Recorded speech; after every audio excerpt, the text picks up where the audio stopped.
it kind of makes it this game of who can be the smartest. So it really does incentivize getting the smartest, best kind of comment that you can craft and using this to try to win the argument. You're listening to the Brendon Marotta Show. In this episode, I talked to Name redacted. Moderator of r/Intactivism on Reddit.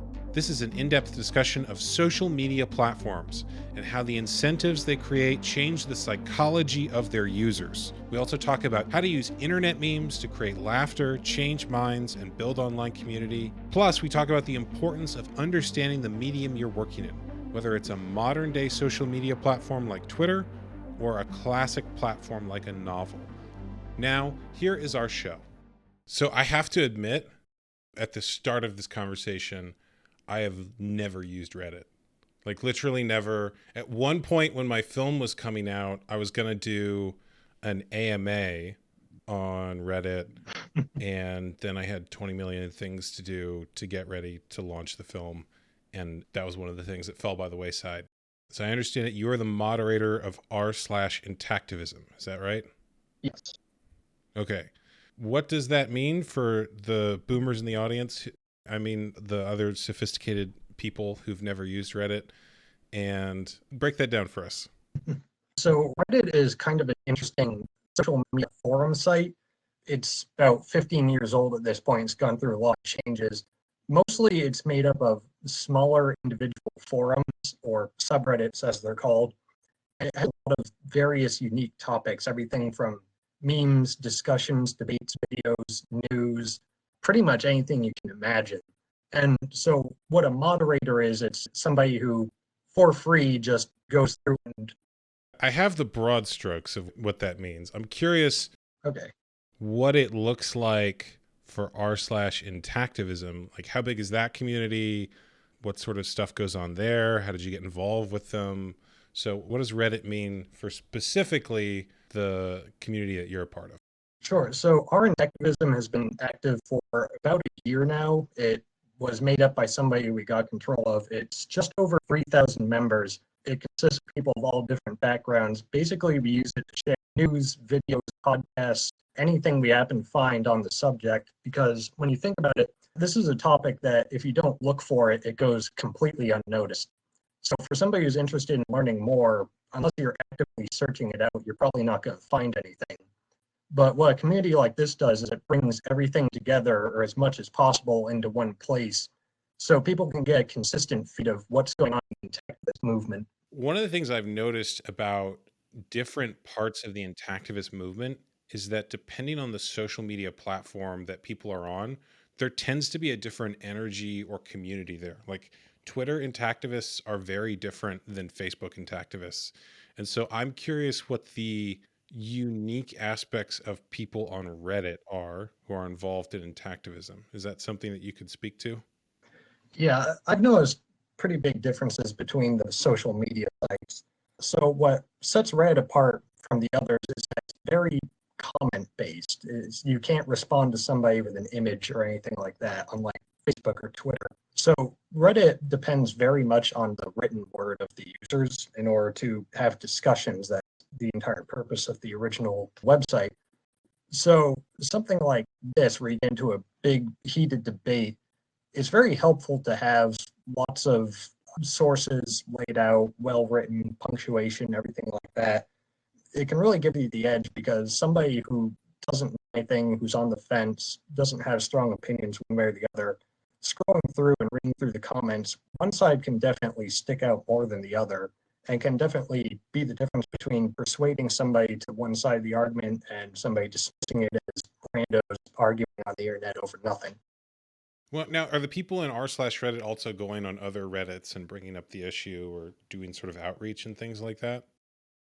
Yeah, so one thing that you can do is you can look up different terms on Reddit, sort through different posts, and you can find discussions that way. You can also sort by different subreddits, such as the men's rights subreddit that has over 300,000 members. One of the parts of the men's rights movement is Intactivism and bodily integrity for boys and men. So that's a very easy community we can jump into. There are others. There's a Change My View subreddit where occasionally somebody asks to change their view over circumcision. There's an unpopular opinion subreddit where people bring up random opinions all of a sudden. There's also so many niche subreddits where the topic just comes up on its own. It's so funny to me because, like, first of all, change my opinion or something like that does seem like a really good place for outreach. But it's funny to me the perceptions of other communities and how those are different on different platforms of Intactivism. So there was a European group that I was part of the discussion for, and they got really upset that someone who was involved in Intactivism had associated with the men's rights movement because their perception from the perspective of feminist Europeans of that movement was very different than that movement's perception of itself or the perception of people on Twitter or in something like you mentioned, the r/Intactivism. Whereas, like, it's kind of obvious to me that someone who believes in the idea that men have rights and is very concerned with the rights of men would also be interested in this issue. And so I'm curious, that's part of the reason I'm asking about the different perceptions, because in the bubble that I noticed among these European feminist intactivists, like, it just was unthinkable to them that anyone would have a different perspective of something like the men's rights movement. And among the people I knew in America, it was like, oh, yeah, of course, like, we should reach out to them because they're going to be on our side on this. So I'm curious what the perception of the intactivists that you're a part of on Reddit is of different movements, or like what their backgrounds are and perceptions of things are. How is that community maybe different than the intactivist groups that exist on, primarily on Facebook or primarily in other countries or different platforms and places? Yeah, it's interesting because Reddit has a very wide international user base. It's about 50% American, I believe, but most of it is non-American. And as we know, most Americans do not practice circumcision. So for them, it's very easy topic to bring up is that, well, of course we shouldn't do that. And this begins to leak into the American perception because most of us never have to deal with outside non-American influence. So having this mix of the men's rights movements between Americans and non-Americans and having this somewhat steady conversation, you can find it usually every few days it's brought up about the non-consensual, non-therapeutic circumcision of boys. It definitely begins to create this self-fulfilling kind of discussion where we end up repeating ourselves again and again. How so? Repeating in what way? What's wrong should be banned. We need certain societal and legal changes in order to change the perception of it, change how parents are allowed to do to their young boys, things like that. I do notice that also is something in the intactivist movement, that people end up repeating the same ideas over and over again. But that may be true of all movements, that there's a certain core set of ideas that get repeated. I'm curious if in the community you're part of, people have developed anything new as a result of their unique discussion between people from other countries or people in other movements or other small communities online. Yeah, I don't know if I'd say that there's anything particularly different about our movement, on Reddit at least, just that there's a very nuanced way of going about it when we're so heavily dependent on written word citations, things like that. I don't want to say academic because it's just Reddit, who cares, but there's a certain amount of academic work that has to go into sharing our viewpoint and making sure that people actually understand where we're coming from. That speaks to how much the platform determines the things in the community that grows on it. And I actually think it's been a huge detriment to the intactivist movement that so many people are locked into Facebook as their primary platform, because Facebook does not lend itself to long, nuanced, text-based discussions. Its algorithm is designed to show only that which gets engagement, and what often gets the most engagement is drama or infighting of some kind. And so if someone makes a drama post, you can bet the algorithm's going to show it to everyone. But if someone makes a very long, well thought out text post, then maybe it'll get engagement, but maybe it won't. And so very often that unconsciously drives people to engage with things that aren't the best for their movement.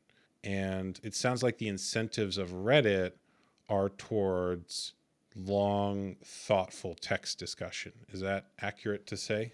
Right. So if you want to compare it to something like Twitter, where every tweet is limited to 280 characters, Twitter is always going to lend its side towards the Gish Gallop type arguments. You can just list a whole bunch of assumptions, and that can take who knows how many tweets to try to debunk it.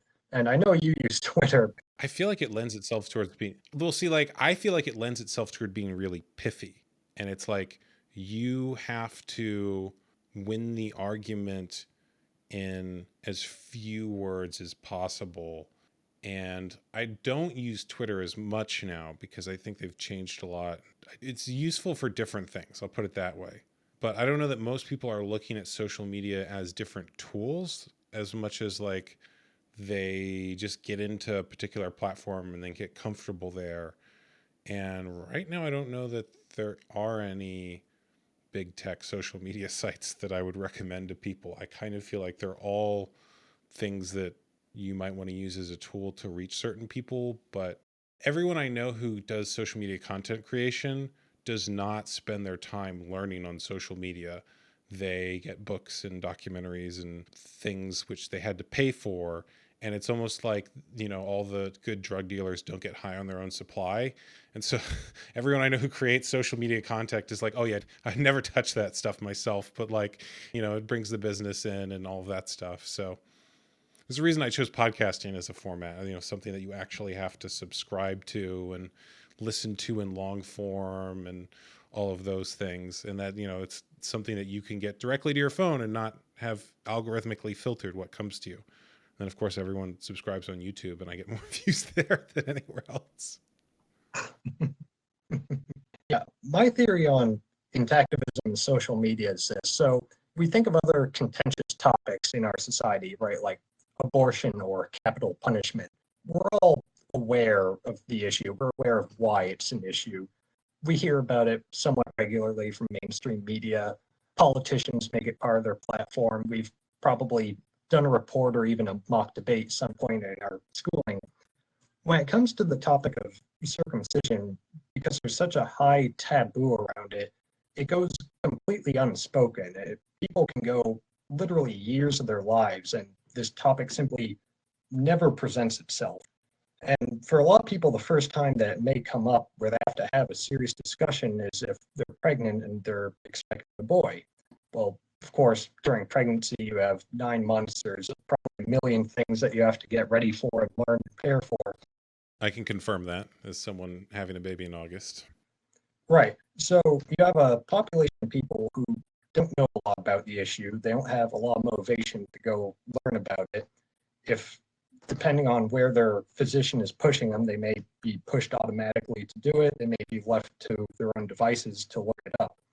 Well, if you want to research circumcision, what do? Well, you can pop open Google and go, okay, well, I heard that circumcision has health benefits, so type in circumcision health benefits, and Google gives you a nice pre-written answer that it reduces UTIs, penis cancer, and certain STDs. Well, that's an open shut case. There's no reason for somebody to investigate more. I think the main issue that a lot of activists have is that we're fighting a massive miseducation of the general population. So how can we begin to educate the population? Well, somebody could, I don't know, make a feature-length documentary on the topic and make it free and available on streaming services. That might get some attention. Unfortunately, most people aren't going to be able to do that. We don't have the skills, we don't have the time, we wouldn't even know where to begin. So how else can we do this? Well, if we think of other social movements throughout our history, you know, the abolitionist movement, feminism, well, those came and went before the internet. So what did they do? They went to protests and they wrote in newspapers, they got together, they lobbied, and they eventually made some pretty significant changes. Well, we could, you know, copy what worked for them. We can protest, we can lobby politicians, and that will get some success eventually. But our goal is that we want to accelerate what's happening. So here we have the internet where almost every single human has connection to almost every other human, a lot of times via social media. Well, you don't have to have some context to bring up a lot of positions or issues. So it's very easy to start dialogue and start conversations regarding the issue of male genital mutilation.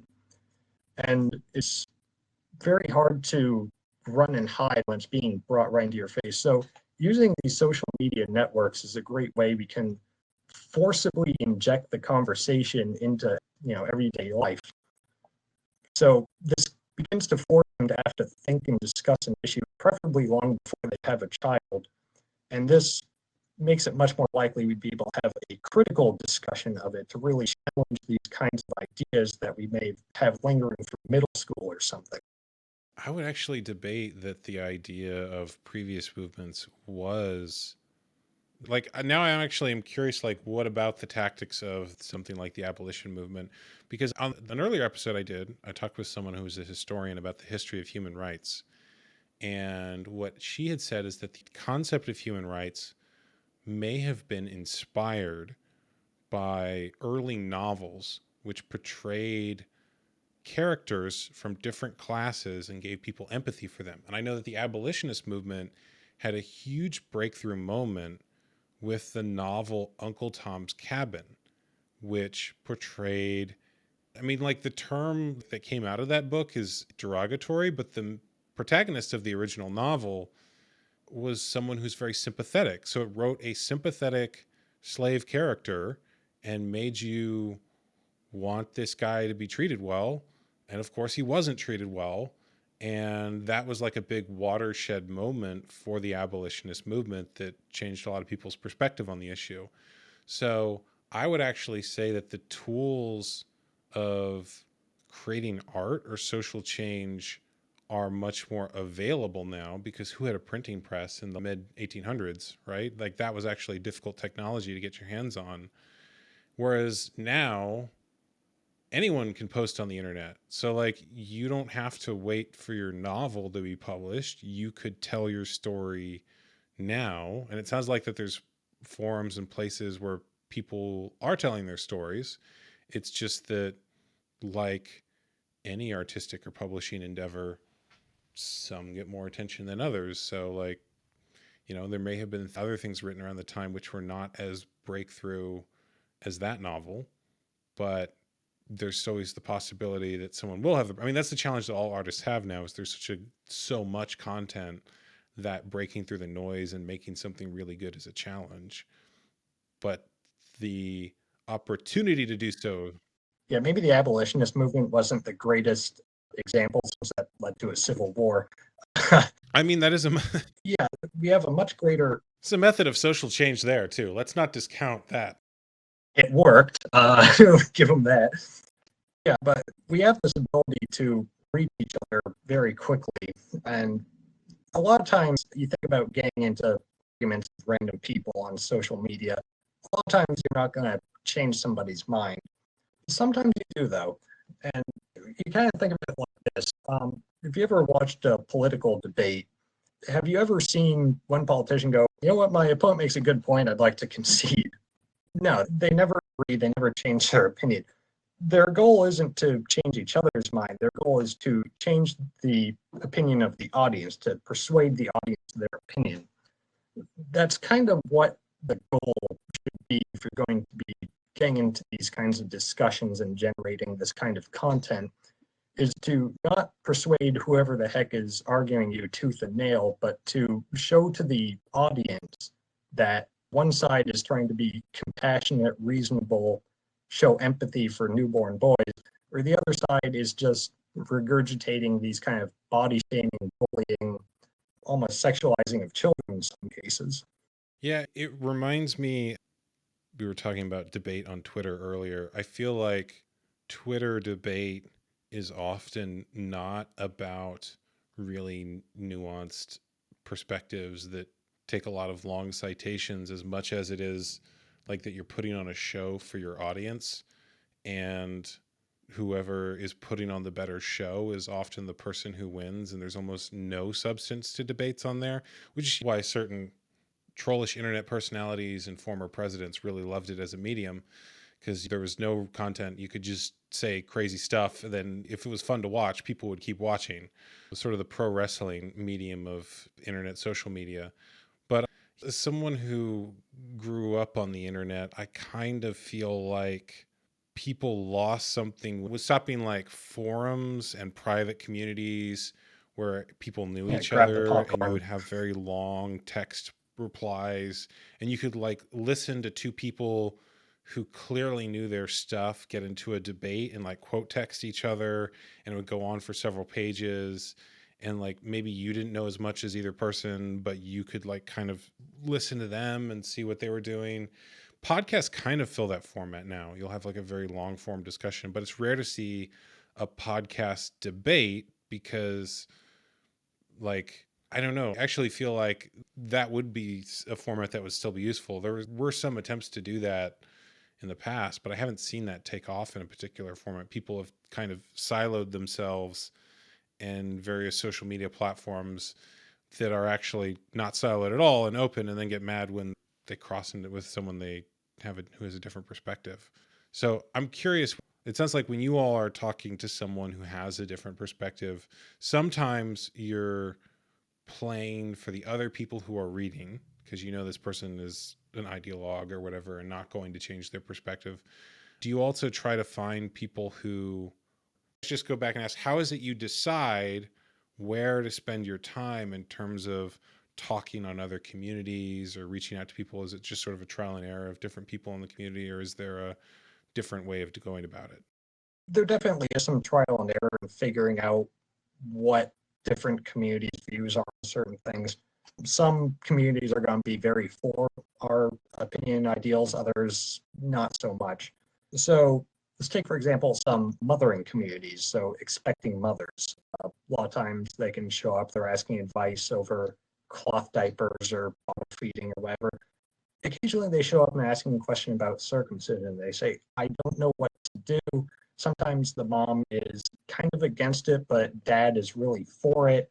Sometimes they're very much against it. They're just looking for, good ways to persuade the husband against it. Well, these are the people that it's probably a good idea to go at them, gently, or just try and nudge them the rest of the way into the direction of, not cutting your child. So sometimes a very nuanced approach works. Other times, very large kind of debate subreddits. That's where you can just go all out, hammer down, nuclear strike, throw everything you've got at them, because it's going to generate a larger audience, and you want the audience to be able to see as much info as possible. We were talking about art changing people through things like art or media. There is a type of art and media that is really only possible with a large scale community like yours, and that is the generation of a meme. Because if I, as an artist, make a film or a book or something like that, there's a one singular version of that piece of art. But the advantage of a meme is that there's many variations on a piece of art. So if someone's turning something from my film into a meme, they might take a still from it, they might put a new caption on it, and then there'll be tons and tons of variations on it. So how does that evolve in the groups that you're a part of? How is it that you guys create memes? How is it that you spread them? Because that is, I think, a type of art and media that's available to everyone, and really much more successful the more people that are doing it. So the more people who spread a meme, obviously, the further it goes. Yes, the memes. I'm very glad you brought those up. So when we think of a meme, you probably think of a picture with some silly caption on it to make you laugh, right? I think if somebody hears that, that's the first thing that pops in their mind. What a meme really is, it's an idea or a theme being encapsulated to a very simple idea, usually an image with some caption. But I think a lot of people don't really give credence to the kind of power it can have. So humans are not very rational creatures a lot of the time, some of us more than others. We don't typically come to our opinions strictly through logic. There's a lot of emotion and environment involved in that. So just trying to throw as many studies and sources and whatever at somebody is not always going to change people's mind. A lot of times it's just going to dig them deeper into their own trench rather than admit that they're wrong. So a way that a meme can get around their logical defenses is it uses the subtext of whatever the theme or idea that it's trying to express and can create a more emotional reaction out of them. So, question for you, I've seen you share some memes. Could you think of anyone in particular or give a quick description of it? I mean, I could think of a million memes that there are memes I saw 10 years ago that I can still remember. That's the power of them, is they stay in your head. So that's like asking, can you name a movie? It's like, well, I could, but you're going to have to give me a little more specificity. All right. The expanding brain format, are you familiar with that one? One of my favorite. I'll share with you an expanding brain meme that I made. It's got the dumb brain and it says hospital birth, and the like slightly more intelligent brain, it says natural birth. This more intelligent brain says natural home birth. And then the last one, which is the cosmic brain, and it says giving birth while high on ayahuasca in a pool of dolphins. The key to that meme format, and in case you haven't seen it, is the first one is like something that people think is good, but is obviously terrible. Then there's, a smarter idea, then a slightly smarter idea. And then the last one is just the dumbest thing you've ever heard of in your life, but it's actually brilliant on some level. Right. That's the subtext. But what kind of the message that I was getting is you use the simple status quo, then you go into the more, niche, not so mainstream idea, presenting it as the more enlightened idea that we want to be moving towards. And it's more funny and more memorable the more controversial the idea you're putting forward is. So if the last one had said like natural home birth, where your partner is there to support you, people have been like, oh, that's nice. But like no one would have remembered it. Whereas when I put like the craziest, most absurd idea you can possibly come up with, that's not natural at all, but people who are into like natural living would think like, oh yes, this is like a wonderful thing, pools of dolphins and ayahuasca ceremonies. But it's the dumbest idea that you could come up with. That's what makes you laugh and remember it. Right. So let's convert this into an intactivist meme real quick. So okay, we'll take the dumb brain, leaving your child as is. Kind of dumb, right? Handle number 2, cutting off your child's foreskin to prevent diseases. Wouldn't that be the dumb brain? The cutting is the dumb brain? No. We're going to get to that. So let's go to the third panel. So we had cutting off the foreskin to prevent some diseases. So let's move to panel 3, cutting off all body parts to prevent all diseases. I see. We're going that direction with it. And now we'll move to the most enlightened panel, killing your child to prevent your death. Sure. Now, I don't know if that one works for me. I'm probably not the target audience for it.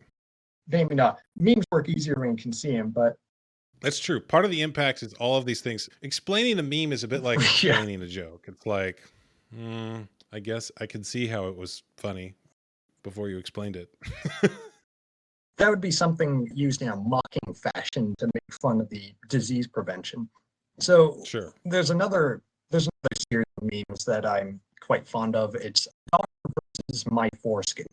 So this has near infinite possibilities. So you can take an image, use this one as an example, an image of a seal hunter, got club in hand, baby seal on the ground, club is mid-swing going down. The hunter is labeled the doctor, the seal is labeled my foreskin. Yeah, I've seen this style. What do you think the subtext of that would be? I'm curious, what responses have you gotten to these memes? Is there an r/Intactivist memes also? Has that been started yet? There is, yes. There's around 900 members. We're looking for more recruits, more content creators for that. So something like the meme I just described, well, it doesn't say anything about circumcision, but it allows the person to fill in the gaps of their own imagination, right? The doctor is doing something wrong. The doctor is harming my foreskin.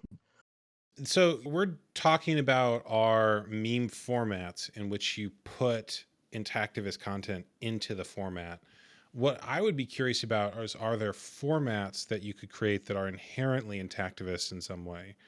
In other words, some meme formats have built into them certain assumptions and ideas. So like I'm thinking of one, there's one that's like Kermit and then like another Kermit who's got like a hood over, where he's like suggesting to the first Kermit like some dark idea or self-destructive pattern that people have.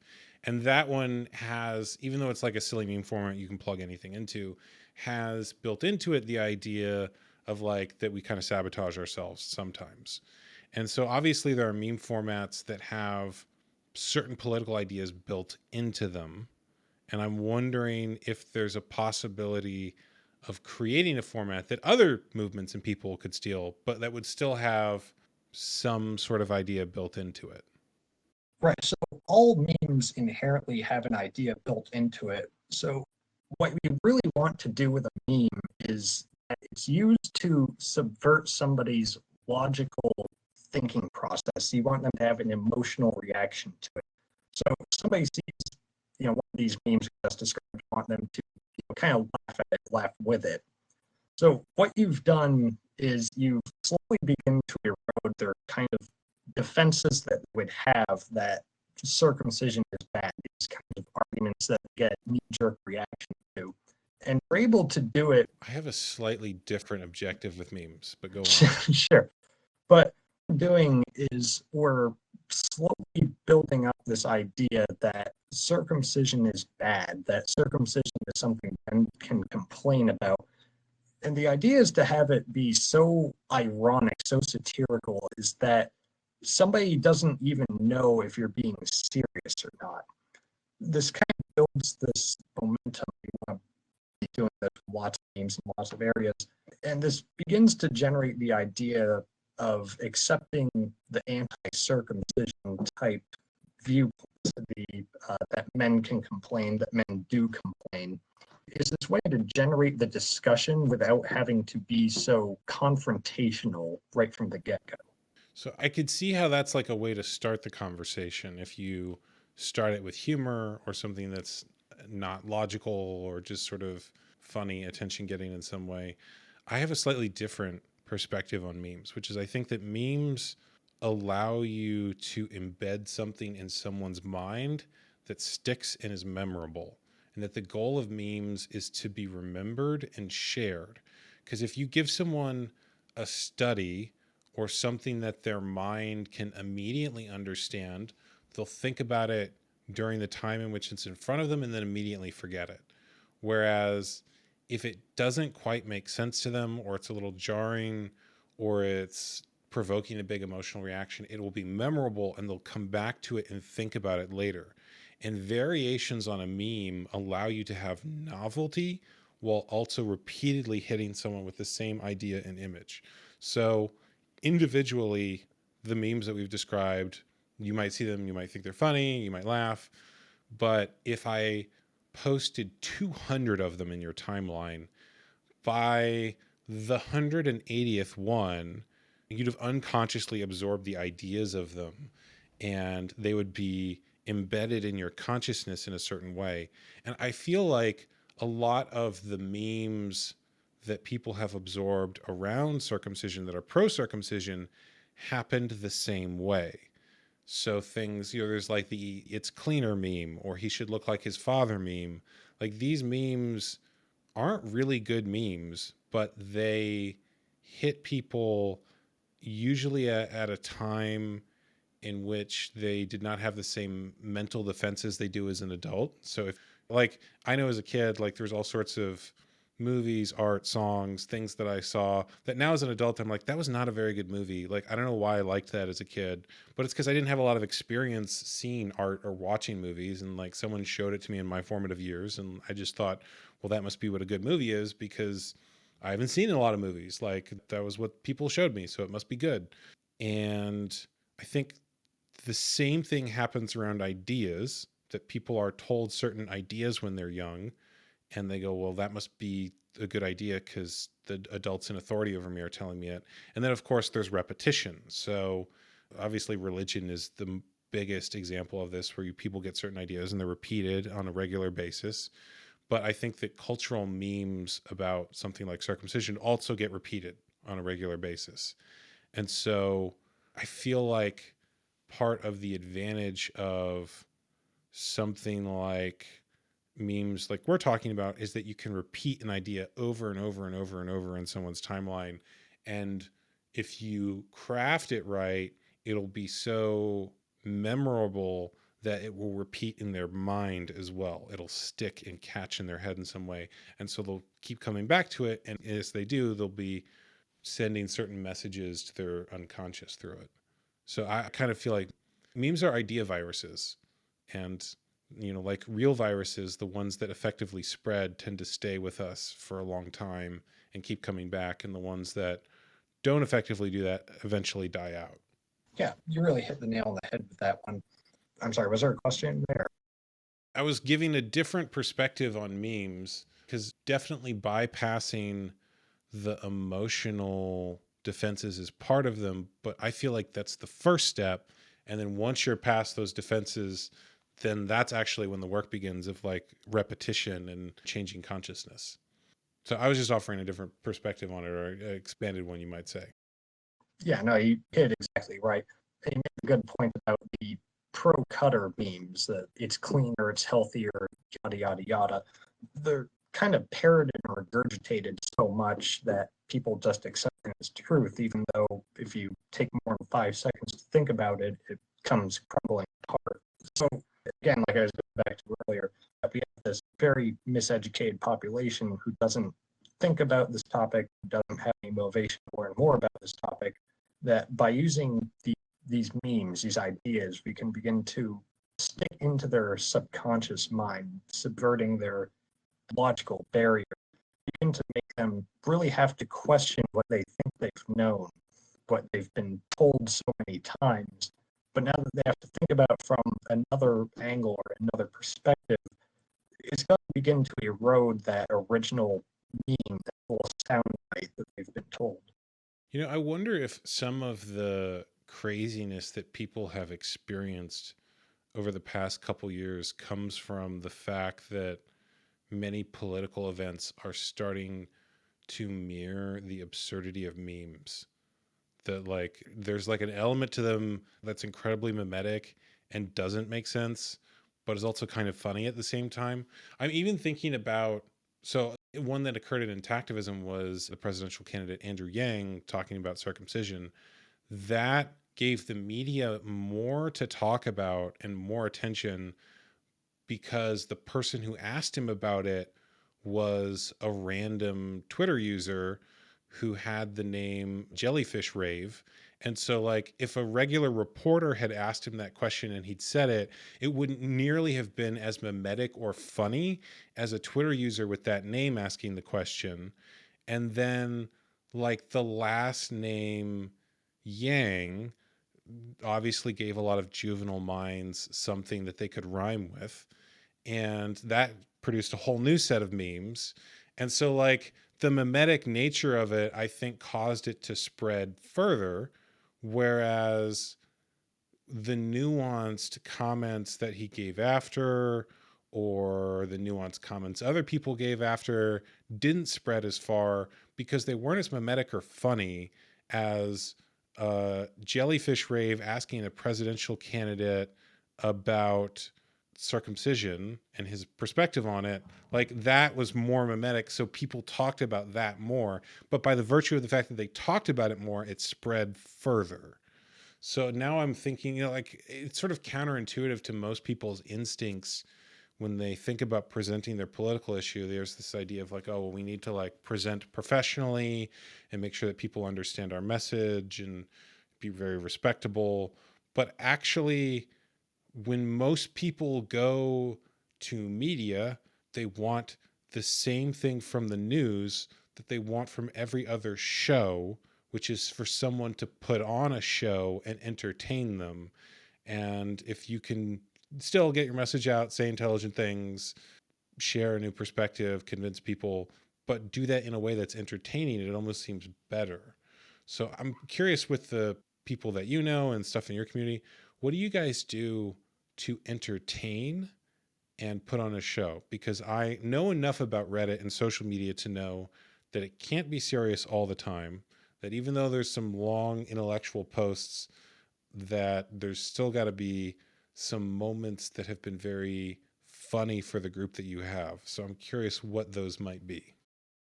Yeah, so apart from sharing memes around to different niche subreddits, there's almost a comical, meme type way to discuss things on Reddit. A lot of references to pop culture, jokes, things like that. There's let me think for a moment. Bad Men's Anatomy, that's a subreddit. The entire premise of that subreddit, for those who don't know, is to show funny screenshots of people who got men's anatomy completely wrong, completely ass backwards. So every now and then something comes up about foreskin. So it can become a funny meme. Like one recurring meme in that subreddit is pee is stored in the bottle. I'm not even sure when that began, but it's a very old meme they have. So we begin to have the discussion of the memes of the anteaters versus the firefighter helmets. There's the I want my foreskin back group. There's using your dick cheese to replace Parmesan cheese on spaghetti. These are all supposed to be very over-the-top, hilarious things, but it kind of shows the absurdity of the entire idea. Are you looking up memes now? I'm not able to see your screen, so. Yeah, I was trying to double check something. There's a lull in the show here. We got to keep the memes going right now. All right, we'll keep the memes going. I'm about to downvote this moment. There's a meme I saw on. Sorry.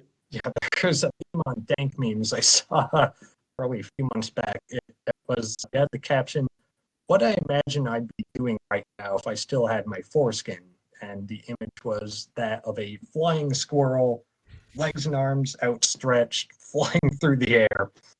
So, of course, this is adding to the I want my foreskin back type meme, but also presenting it in a hilarious manner, thinking, look at all the fun, exciting, great things I'd be able to do if I had still got my foreskin. See, that meme's a little Reddit for me. A little too Reddit, too dank for you? Funny though, because like there is a different sense of humor I've noticed on different platforms and among different people. Like the meme that does well on Facebook would not do well on, for example, a platform like 4chan, and the meme that does well on 4chan would get you banned from Facebook. Like it's just something to know about the different audiences that you're speaking to. And it also speaks to how, when I hear a lot of people talk about like what's persuasive or like how do we reach people, it's like, well, which people? Like, because different people are not wanting to be reached the same way. Going back to the earlier discussion, like those people I was talking about who are European feminists, if you talk to them like a men's rights activist, they would not like it at all and kick you out. And if you started talking, European feminism to a group of men's rights activists in America, they wouldn't like that either.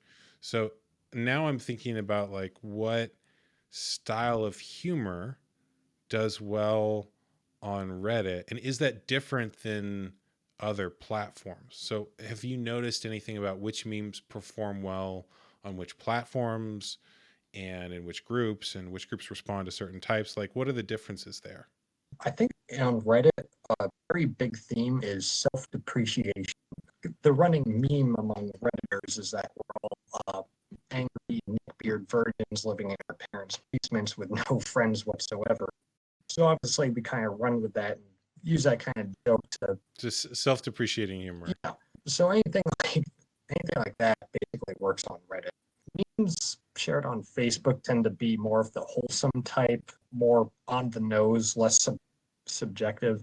A lot of times they even like the tags directly in the meme of like, go here to learn more. It kind of reeks of propaganda when you begin to do that, because memes are supposed to be funny. You scroll through, look at one every 2.5 seconds. I would say something like 4chan is a little bit more like the Wild West of the social media sites. It probably has the least amount of moderation, least amount of censorship.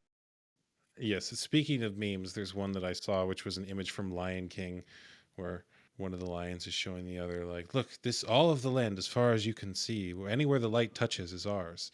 And then his son asks, what is that dark spot over there? And he says, that's 4chan. We never go there.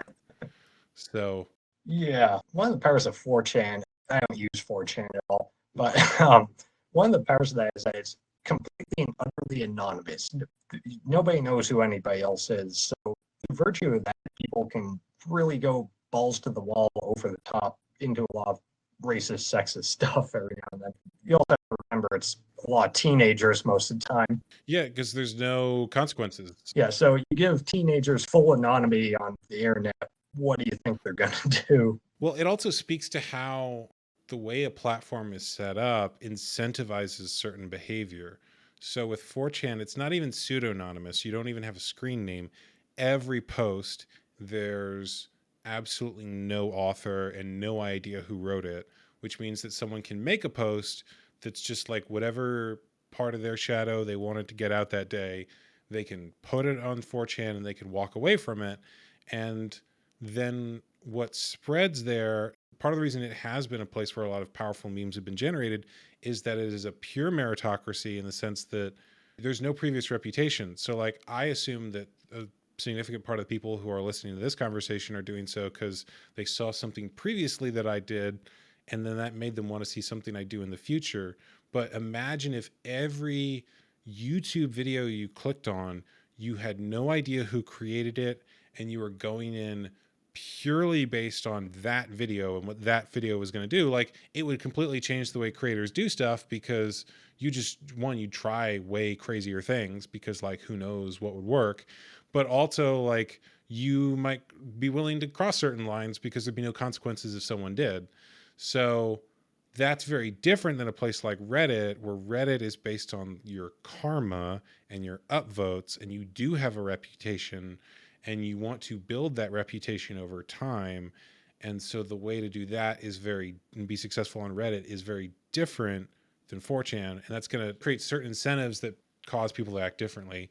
One of the reasons I've wanted to build a private network or community or platform for people who are involved in the issues that I care about is because I see how the incentives of different platforms change movements. And I don't think those incentives are set up with the interests of the people who are using those platforms for activism. They're set up with the interests of the people who own those platforms or advertise on those platforms. And those interests might be contrary to other people. But it's always a challenge getting people to shift platforms. So I notice that when I tell people, like, hey, like, here's the podcast, like, go subscribe on whatever your podcast player of choice is, they're like, oh, why don't you post it directly into Facebook and then I'll watch on Facebook? It's like, I actually do post directly on Facebook, but no one watches on Facebook because the algorithm doesn't show it to them. And I did this thing as a podcast, so it goes directly to, like, getting people to go out of their platform. It's so difficult. And like, that does not make sense to me as someone who grew up on the early web where you like actually had to figure out how to do stuff. So I'm curious, have you noticed I guess there's two questions, which is like, if you were setting up a platform with the right incentives for people doing activism, like, what would those incentives be and what's that incentive structure? And there's also a question of, like, how do you get people to change platforms? Like, the people that you know on r/Intactivism, are they also on Facebook, Twitter, Instagram, alternative social platforms, or are they like they're on Reddit and like Reddit is the place that they are, and they are like, because I know Facebook and activists, like, they are locked into Facebook, and you know, it's often a challenge to get people to go out of that box and try a different platform. But that could also just be Facebook users. Like, if you're still using Facebook in 2021, you know, change is not your thing, I guess. Yeah, right. Going back to what you said earlier about if YouTube was like 4chan and you had no idea what video you're going to click on, I imagine it'd be a lot like chat roulette was back in the day. Just a whole lot of guys jerking off. Might be more exciting. So you were asking about incentivizing users to do activism, something like that. Reddit kind of has that built into the system with the karma system that it has. For anybody who's not familiar with it, karma is something you receive on Reddit with. So the more upvotes you get, so voting up, you get more karma. If you get downvoted, then you lose some karma. It's a very confusing system. Nobody knows how it works, but basically all it is useless internet points that go to your profile and show up when people go there. So it almost kind of gamifies the whole system of who can say the funniest, weirdest, smartest thing, get the most upvotes, which also determines the rank of posts and comments within posts. So the more popular something is within a subreddit, the higher it will show up. And the more popular something is within a subreddit, that raises it up amongst all the subreddits, which will eventually bring it to the front page if it's popular enough. So then, of course, within the post, you have the comments section, and more popular comments will be brought to the top. Less popular will be brought to the bottom. There are different ways you can sort it from the default, but it kind of makes it this game of who can be the smartest anonymous jerk on Reddit. So it really does incentivize trying to get into posts and comments early, getting the smartest, wittiest thing you can imagine, the absolute best kind of comment that you can craft, and using this to try to win the argument that you can quantify and see by who got upvoted more and who got downvoted That's more. interesting because there's a stereotype of Reddit users of having an inflated sense of their own intelligence. And I didn't think about how like the platform incentivizes that you would want to post what you think is the smartest thing. And then of course, if you get validation from internet strangers in the form of fake internet points that you're so smart, well, that's going to further inflate the ego and sense of, maybe I am smart. Like I really knocked it out of the park on that one. Whereas like most intelligent people prefer to get paid in, money or actual change in their life. Yeah, Reddit's interesting because you have smart people who show up every now and then who really know their stuff from all manner of different topics. Assuming we're taking their word for it because it is an anonymous site, but they tend to pull it off pretty well. So then you do something like Facebook, where there's an algorithm that shows everything. Nothing's anonymous unless you decide to make an anonymous account. It's really going to change the way that you present yourself because you are presenting yourself and the way that you try to show your arguments. And I've seen how they go down on Facebook, and it just doesn't seem to work as well. It's just arguing in circles, but then people just get into comment threads agreeing with each other and calling the other person dumb and not directly actually engaging anymore. And then you have stuff like Twitter where somebody says something dramatic or controversial, and that can generate a large comment chain of tweets going back and forth, but there's no way to really kind of figure out who's making a better point on that. Whereas with Reddit, the system almost does it for you of what does the general Reddit population agree with more? The guy with 150 upvotes, the guy with -5 upvotes. And there are pros and cons to the system, especially when you get into more of a circle jerk type subreddit. But it's a way for somebody who's just scrolling through and isn't thinking. I've heard the danger of that is Somebody who's just scrolling through reading the conversations like, wow, everybody agrees with this guy and everybody hates this guy. So it seems like guy A is wrong and guy A is right and guy B is wrong. I've heard the danger of that is that it drives towards consensus thinking. In other words, we're going to go with the person who has the most upvotes. And then if you are someone who's in the minority opinion, but making the better argument, but you don't have as much social credit on that site, you might get dogpiled and upvotes. And then there's that perception of having won the argument when if you actually like looked at the ideas in a nuanced way, that might not be the case. The advantage of a platform like 4chan is that someone who is using the site for the first time that day and someone who's been using it for 20 years both have an equal opportunity to break out with a new idea. The disadvantage is that someone who has 20 years of experience and has been talking about something for a long time and someone who just showed up that day to troll both have equal opportunity to break out with their idea. And that actually leads to something else I want to ask about, which is trolling. And memes and trolling, of course, have a wonderful history together. Trolling, I think, also gets a different reputation on different platforms depending on the incentives of the platform. and how people are approaching that. So I know you were talking about Facebook discussions, like Facebook, because it's real name, real face. I think that people are a little more reluctant maybe to admit that they're wrong, and they end up like backing each other up because their personal reputation is on the line. Whereas at least with Reddit, like you have the distance of like, this is my screen name and I'm just talking about ideas, and it's not like tied to the pictures of my kids and my job, and all of everyone I went to school with gets to see what I'm doing now and what happened in this conversation I got into about a particular subject. So I'm curious what, and it's funny too, because I know if I say trolling, like different people are going to have completely different internal representations of what that means. And like the term encompasses such wide breadths of behavior. So like there's someone I follow online who I would consider a troll, but what he does is people invite him to their business Zoom meetings. And even though he's not a member of the company who he's there for the Zoom meeting for, or he's not actually a part of the homeowners association that's having the Zoom meeting or whatever group it is, he will show up and make comments which are highly entertaining but not helpful at all. Or he'll attend a work meeting shirtless, or he'll like, just things that are funny if you're watching his material and clips, but like disruptive and nonsensical if you actually work at the company. And like I would consider that trolling, but for most people like who are watching it, they probably wouldn't think of it as that because it's just entertainment to them.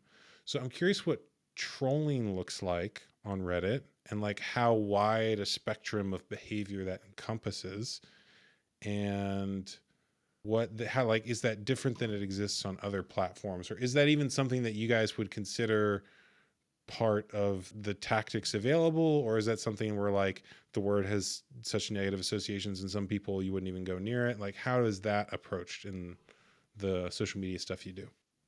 Yeah, so going back to karma again, it does kind of have the benefit is that if you're questionable about what somebody's saying, you can look at their profile and you can say, oh, this is a 2-day-old account with negative 30 karma, and all they do is spam the same kind of insightful messages. Probably a troll, and I'm just going to ignore them. And sometimes throughout conversation, it might take you a little while to realize this person is saying inflammatory things to try and provoke a response. I think that's for a lot of social media, that's really what trolling is that somebody is just trying to stir up drama for the sake of it, try and get a response to you, and then get somebody to respond to them. And it becomes this massive heated debate over some sort of extra inflammatory remark. So that's one of the things that goes back to efficiency with trying to have these discussions on here, is not to get bogged down with a troll who may, because whatever reason, decide to follow you around all over the site and respond to you whenever you comment everywhere. Oh, there are definitely groups that do that with Intactivists and Yeah. follow them around. Oh, yeah. It seems to be less common on Reddit than a lot of other sites. I don't know exactly why, if they just lose interest quicker, if blocking has anything to do with that, if moderators banning people has anything to do with that. But yeah, I don't think I've ever seen somebody try and troll more than 2 months. Not even me, on some other Reddit users I know. So yeah, something like that, especially with the repeated loss of karma, eventually it kind of drives people away from that sort of behavior. I guess I have a different internal representation of trolling. Like I actually do think, like, because I define trolling as when you say or do something that you don't totally believe in order to get a rise or reaction out of someone. It's almost like a court jester part. I'll give you an example of what I would consider positive trolling. There's a book on Amazon called Reasons to Circumcise, which is a comprehensive evidence-based guide to circumcision and all the reasons that to circumcise, as this title suggests, which is 120 blank pages. It's very comprehensive. It's got all the reasons. Every page is completely blank. Oh yeah, it's a quick read. Like I would consider that positive trolling. Whoever wrote that, whoever that might be, obviously does not believe there are reasons to circumcise, and so the book is obviously a joke. But like that's trolling. That's a thing that the author clearly does not believe, but done to provoke an emotional reaction and make a point. So in a sense, a lot of memes are very trollish, like the one that you mentioned of someone, like an image of like, or actually most of the ones we've mentioned are like clearly the person sharing them doesn't believe the most literal interpretation of the meme, but is creating it in order to make a point. And it's understood that like you as the person looking at the meme, like your emotional reaction to it is based in the fact that you understand what they were trying to say or communicate. Like, and one example I gave, like giving birth in a pool of dolphins while high in ayahuasca is probably not the best way to do it, but like it's funny, and you looking at this meme will probably understand that like that I'm not literally suggesting that. That's clearly not the idea behind it. Right. So a lot of other ways to positively troll, say in the comment sections, is to not be a smart Redditor for a change and try to be specifically dumb. Like use a lot of text speak, like LOL, LMAO, those sorts of things. Like, dude, no need. Is to indicate clear sarcasm in this context? Also, it's almost more to make light of the other person who's getting upset. Like, LMAO, calm down, dude. It's just a meme. This sort of idea. For somebody who's getting a hyper emotional reaction to, a funny sort of meme, poking fun at whatever. And usually this response, I'm trying to get more serious and try and talk down to you, which you can just keep inflaming them and getting them madder and madder. Well, one of the weird things about social media is that it's kind of like it is media, and people's relationship to media has, unless you're the person directly participating in it, like you're the one on the media, or like a phone call is an example of a media where you are directly participating. There's no audience. It's only direct participation. And I think that's why people sometimes get really anxious making phone calls, because they're going into it with the amount of like it's a very specific type of connection where like if they don't talk, then nothing happens. Whereas most media you can passively consume, and there's some people who are actively creating on social media, but they're also aware that there's an audience. And like having an audience is different. And I don't think that most human beings are meant to perform as much as we do with modern media and as much of the time as we do. And so comedy shows do this all the time. There's always a weird thing that happens when you get someone who's a character or playing a part interacting with a real person, like a comedian who's clearly doing a character or talking to someone on the street. And that's kind of what trolling does, is like you have someone who's being a comedian interacting with a real person who's having a real reaction for the benefit of an audience. And in some sense, like it's media, it's social media, where they've signed up to be on the show. But I don't think that most people, when they sign up to social media, realize they're agreeing to put their life out there in such a performative way that like you are creating a character who happens to have the same name as you, who appears on these platforms, and people will think that they know you when they actually know the carefully character you've created on these platforms. Like, I don't know if most humans are psychologically meant to handle that. And in some ways, trolling or playing like clearly playing a character and being like, this is not the real me, seems like a psychological defense against that, of like, okay, I'm going to make it very clear it's not the real me out here. I'm going to make it very clear that we're doing something else right now.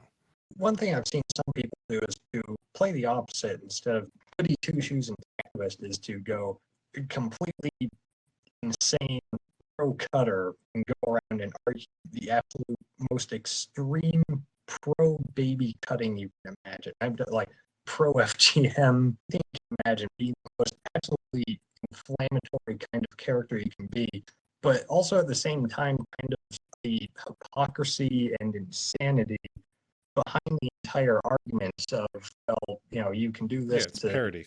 You can perform tattoos on your kid now, and you can do piercings all over their body, and you can scarify them, and we can do Chinese foot binding because it will make her more marriageable.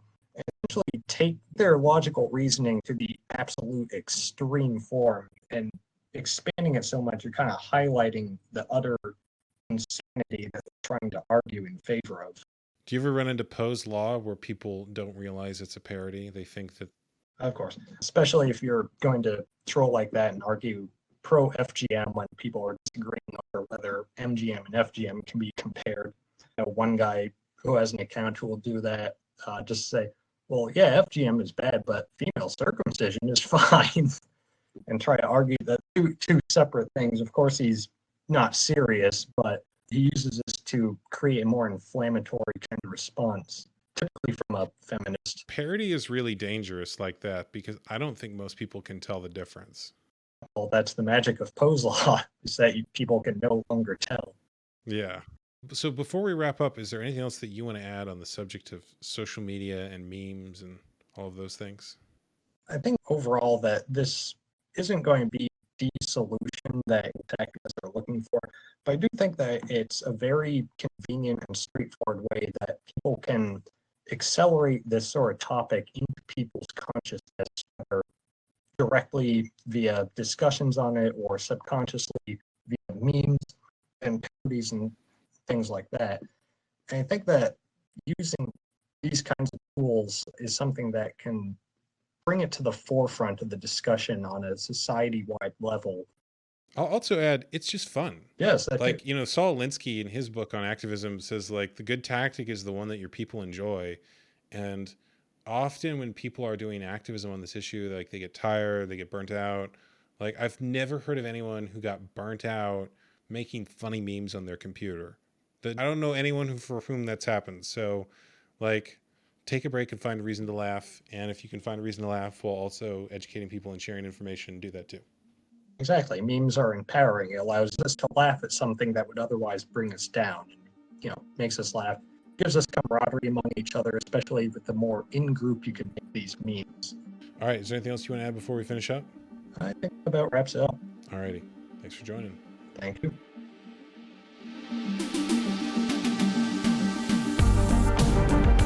Thank you for listening to the Brendon Marotta Show. If you liked this episode, please share it with someone else who would also like it, and then go on whatever platform you listen to the show on and leave a positive review. If you want to support the show directly, go to brendonmarotta.com/show and subscribe there. Paid subscribers get special unreleased bonus material and live events that are only available to them. Once again, that is brendonmarotta.com/show. Thank you for listening, and I will talk to you all later.